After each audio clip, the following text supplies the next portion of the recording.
你有冇發現，有時我哋以為喺追求自由，但係就越嚟越被困住。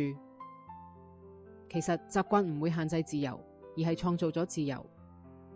就好似一位鋼琴家，正因為佢反覆練習基本功，手指先可以喺琴鍵上自由跳舞。當我哋嘅身體因為規律運動而健康，心靈因為持續學習而充實，我哋其實獲得咗更大嘅自由。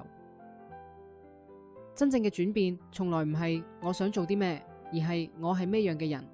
當你話我係一個重視健康嘅人時，咁就成為咗你身份嘅一部分，行為自然會跟住調整。每日嘅微小改變睇落微不足道，就好似一粒原子咁細，但每日改善1%，一年落嚟會有37倍嘅成長。水滴石穿，每一滴水都好微小，但係持續嘅力量最終可以穿透堅硬嘅石頭。每日睇多10分鐘書，行多1000步，呢啲累積起嚟就可以造就截然唔同嘅人生。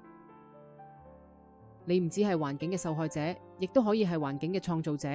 喺床頭放一本書，將手機充電器搬去客廳，等好習慣變得容易。透過每個微小而持續嘅選擇，你正喺度成為你想成為嘅人。